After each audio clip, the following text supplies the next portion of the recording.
Welcome back to my channel, Greg Allen F1. I am Greg Allen. If you're new to my channel, please consider giving me a like and subscribe if you like my content. A day late to getting my review of the Imola Grand Prix 2020. Pretty crazy Grand Prix altogether. I was traveling this weekend and had to watch the whole Grand Prix on my cell phone. Also a 7:10 a.m. start time here in the United States. Very, very early, and I was not able to get back here to do my review until today, but let's get into it. And let's talk about how Lewis Hamilton drinks from the shoe of Daniel Ricciardo, and now we're not sure if he's going to be in Formula 1 next year. So, not sure that has anything to do with it, but if it does, Daniel Ricciardo might have some pretty stinky feet. I don't know what's going on. I kid, of course. I loved watching the double shoey up on the podium. But let's get into it. Start of the race, Max Verstappen has a great start for Red Bull for the first time. Maybe not the first time, but it seems rare that Red Bull gets off the line really well. Thought they had a really good start with Verstappen. Takes second, splits up the Mercedes, and that would be kind of a theme through the majority of this race until some bad luck hits Verstappen later on. Really good start for him. Kevin Magnussen's bad season continues. He has some contact early on that first lap, gets spun out, winds up having to pit right on the first lap there to recover his tires and change tires, and that winds up playing a pretty large role later on in this race. That he winds up being in a situation where he's on a total different strategy and holds up the midfield for a large portion of this Grand Prix, and it winds up being a missed opportunity for Racing Point down the line, but we'll get to it. Lance Stroll continues to slump. He has front wing damage on that first lap. His season is really plummeting faster than maybe anyone else in Formula 1. Beginning of the season was fantastic for Stroll, and I was super impressed with what he was doing in that Racing Point, and he is just getting outperformed every week by Checo Perez, and looks really out of place in that car again. And I'm not really sure what's going on with him. I know he had some COVID issues there, but he has not recovered or looked good at all since coming back. And even the couple of races before that, he was kind of training the wrong way. So I'm going to look to see if he can turn that around the next four Grand Prix, because he kind of looks like the Lance Stroll of old that everyone was kind of upset that he was in Formula 1, whereas at the beginning of the season, he looked fantastic. Pierre Gasly had an awesome weekend going on and a really good start to the week again. Looked really fast. I'm not so sure that Pierre Gasly doesn't figure out how to podium in this Grand Prix if he doesn't have the unfortunately terrible luck. He's had just two devastating retirements this year that your heart totally broke for him. And after his win, obviously, he gets caught up in that first lap nonsense. And then here, a just major issue with the engine. If they kept running, it was going to blow. And like they said in the broadcast, they're absolutely right. He's facing penalties in the next race if they let it run that far and let it blow. Right move to retire him. You just hate to see it, because AlphaTauri was fantastic that entire weekend. They had amazing pace, as we see later on with his teammate. Mid-race comes, and Valtteri Bottas is leading the race, and finally is in kind of control of his destiny of what he wants to do strategy-wise. And there's a couple ways you can look at this. On one hand, Bottas gets to make the decision of what tire he's going to go on, a decision that was taken away from him a week earlier. But you can also look at it saying that Mercedes might be a little hypocritical here, saying that they do things as a team, and what one driver decides to do, the other driver follows suit, whoever's leading. That's kind of the direction he got a week earlier, and in this one, he boxes right when Mercedes says to box, and then Mercedes lets Hamilton extend. And Hamilton wins the race on this, literally. He goes out and extends way beyond what Valtteri Bottas does, puts in amazing laps, and then gets later on we'll see, a virtual safety car that puts Hamilton in a position to not just win this race, but run away with it. So what does Mercedes mean by that? Do they mean that we have team strategy on what tires we're going to put on? Or is it team strategy that we're going to follow suit and each driver is going to be on a similar strategy and only tweak it a little bit to take out any threat from Red Bull? But if I'm Valtteri Bottas, I'm looking there and saying, hey, when I want to do different strategies from Hamilton, you say, no, it's not how we do business. But when Hamilton wants to do something different, they let him do it. So pretty interesting stuff right there. Then right after that, after Bottas boxes, we find out that he has damage that he got on lap 2 in turn 7. I'm still not sure I know exactly what he ran over to damage that, because to my knowledge, the spin where Magnussen was way earlier on the track. But regardless, that definitely affects the performance of his car the rest of this Grand Prix.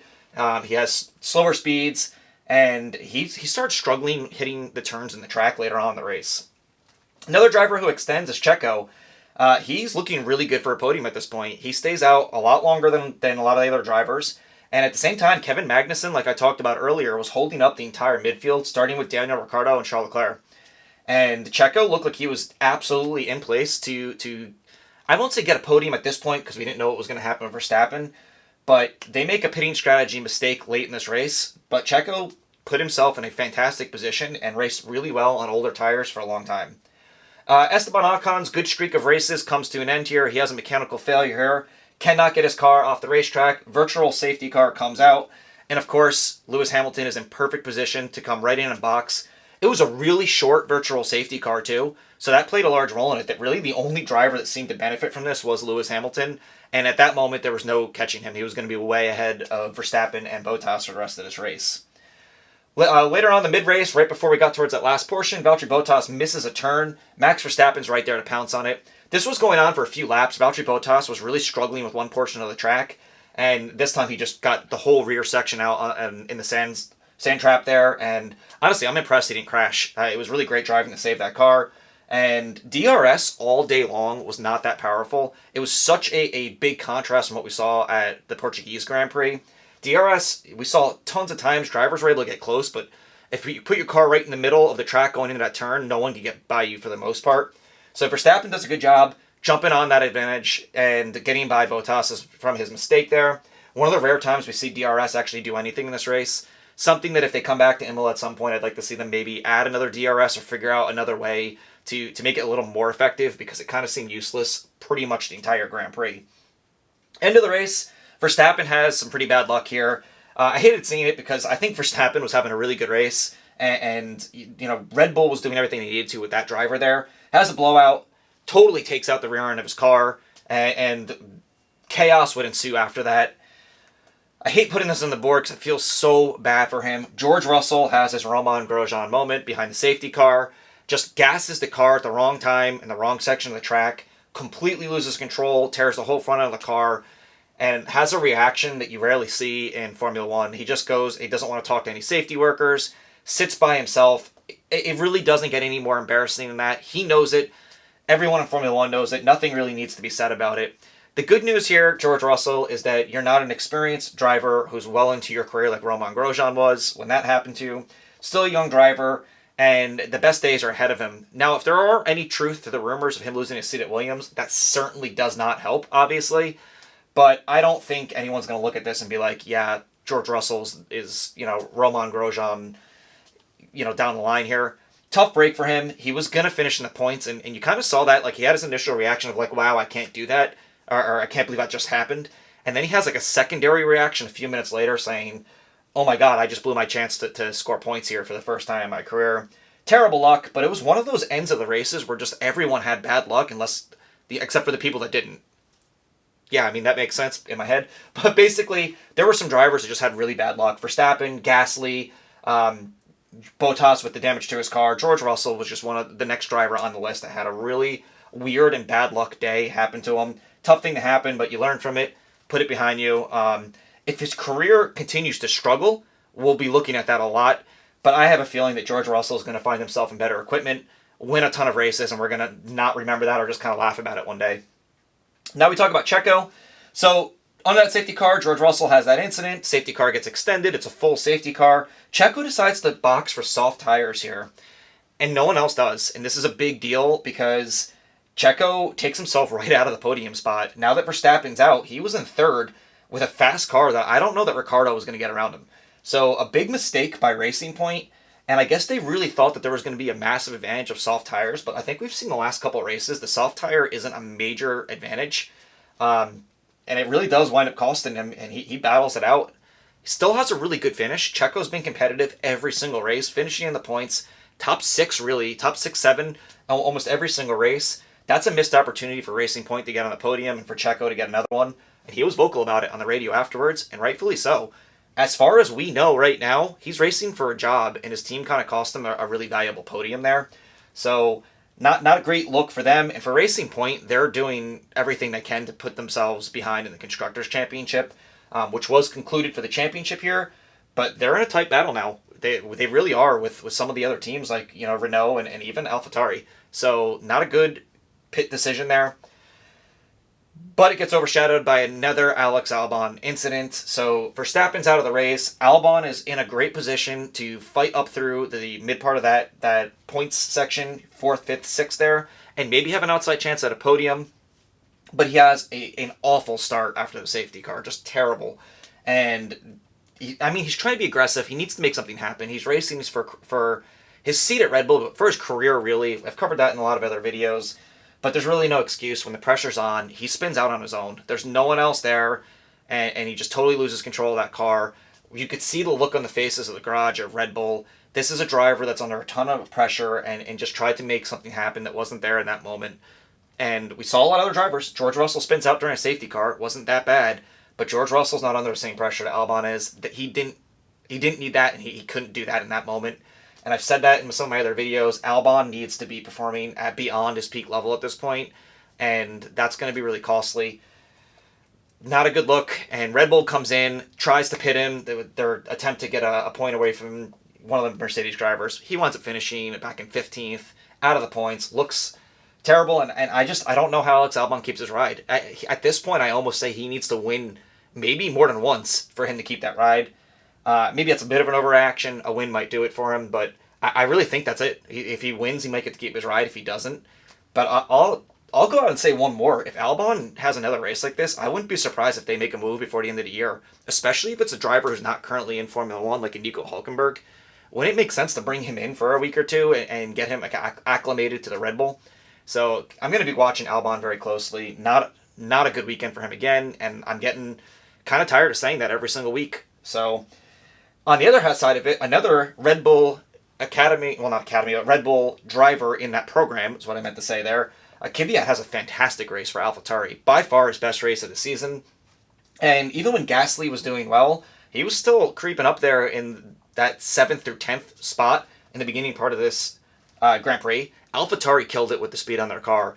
They had the retirement issue with Gasly on a terminal engine issue, but overall, both those cars were super fast, and Kvyat almost podiums in this race. Really looked good, made some great passes, some great overtakes. It kind of felt like the broadcast didn't notice him until right towards the end when he was battling there with Ricciardo, and he was giving Ricciardo fits right at the end of that race. So good job for him. Don't know that there's a place for him in Formula One next year, but there's definitely maybe a place for him as a reserve driver, or if he wants to make a move to another type of motorsport. The guy can drive. He definitely can. I just, really wanted to put him on there. Great race for him. So conclusions on this, Daniel Ricciardo gets his 2nd podium of the year. So we get the double shoey up there, Lewis Hamilton. I got to tell you, it's gross. I love it, but it's so gross. And Hamilton's face kind of said it all. That, oh, what am I doing right now? But it's all in good fun. We will not get a second tattoo. That was confirmed. Hamilton wins, and I think at this point it's only a matter of time before he gets to triple digits and wins. And congratulations, Mercedes gets their 7th straight Constructor Championship. Congratulations, they absolutely deserve it. They're the best team in Formula One, and God, I hope they don't win it again next year, or at least in 2022 we see someone else. And that's nothing against Mercedes. They've done everything they need to do. I just want to see someone else at this point. Anyway, really interesting Grand Prix. It looked in the middle section like it might get a little boring there, and that Hamilton figured out another way to win it, which he does. But a lot of fun stuff towards the middle of the race around here, all the way to the end, creates some pretty good chaos. The Grand Prix, for having kind of foregone conclusion where you know that most of the times, 4 to 5 times, Hamilton's going to win. The midfield, again, has just been fantastic in Formula One. The stories there are really good. Before I conclude this video, for me, I also got to talk about McLaren a little bit. Felt like it was a bit of a missed opportunity. Both those drivers looked like they were going to have stronger races than they wound up having. And so for me, that's a missed opportunity for McLaren. And I look at Ricciardo at Renault and the success he's having and where that team's headed. It's going to be so interesting next year to see if how much of this is Renault is really getting it together with their cars, and how much of this is just Daniel Ricciardo elevating that team.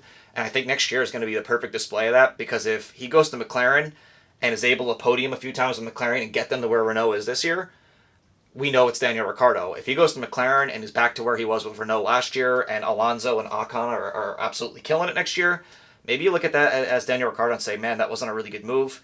It'll be definitely analyzed, whether he likes it or not, all season next year. But I'm super excited for Ricciardo to be in McLaren, but as just a fan of Ricciardo as well, it would have been interesting to see him stay for one more year and see if they could actually win some races next year. I think they could have. Not that Alonso is not capable of doing that, but he's got to get acclimated to the team a year, so we're going to see what happens. Anyway, good Grand Prix. We've got to wait 2 weeks now. Only 4 more Grand Prix left. It's flown by. I cannot believe we're already looking at the end of the season. We have a doubleheader coming up, so back to back in Bahrain, so I'm really looking forward to that. As always, thank you so much for watching. Thank you for helping me hit 400 subscribers. I am very happy to have every one of you along. Again, if you're new to my channel, please consider giving me a like and subscribe, and I'll see you in the next video.